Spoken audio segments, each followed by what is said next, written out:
দেখো বন্ধুরা, আজকে আমি তোমাদেরকে কুমড়ো আলু আর সামান্য একটু ঝিঙে ছিল সেটা দিয়ে একটা তরকারি, চিংড়ি মাছ দিয়ে একটা তরকারি বানিয়ে দেখাচ্ছি। দেখো তোমাদের কেমন লাগে, ভালো লাগলে অবশ্যই লাইক কমেন্ট শেয়ার করে আমার পাশে থেকো। প্রথমে দিয়ে দিচ্ছি তেল। এখানে আমি অলিভ অয়েল ব্যবহার করেছি, যেহেতু আমি অলিভ অয়েল দিয়ে রান্না করি বেশিরভাগ রান্নায়। এখানে তোমরা সর্ষের তেল বা সাদা তেলও দিতে পারো। প্রথমে তেল দিয়ে এখানে 5 ফোড়ন, শুকনো লঙ্কা, তেজপাতা দিয়ে দিলাম ফোড়নে।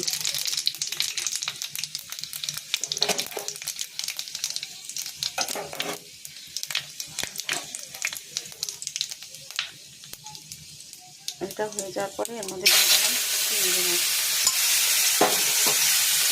চিংড়ি মাছটা আমি হালকা ফ্রাই করে নেব,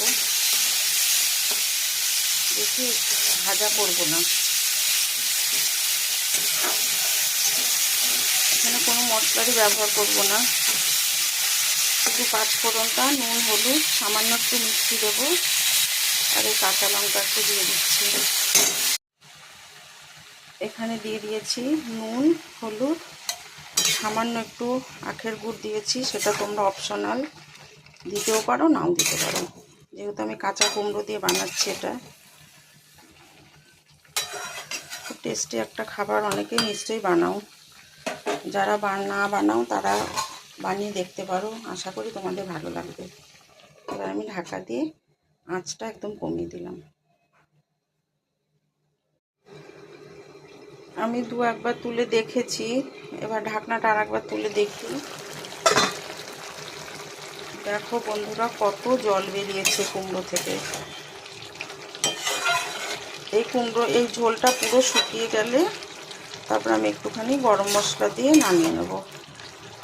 এখনও ঢেকে দিয়ে সেদ্ধ হয়ে গেছে, সব সবজি সেদ্ধ হয়ে গেছে, কিন্তু এত ঝোল ঝোল তো রাখি না আমি, বিশেষ করে তরকারিতে একদম জল দিই না। যেগুলো একটু ঝোল ঝোল মতো করি সেইগুলোতেই জল দিই, আবার ঢেকে দিই। এবার আমি আঁচটা পুরো বাড়িয়ে দেবো, তারপরে রেডি করে আবার দেখাবো। রান্না হয়ে গেছে, আমি ঢাকনাটা খুলে গ্যাসটা জোরে বাড়িয়ে দিয়েছিলাম, ওই জন্য সমস্ত জলটা টেনে নিয়েছে। এবার আমি এর মধ্যে অল্প একটুখানি গরম মশলা দিয়ে দিচ্ছি।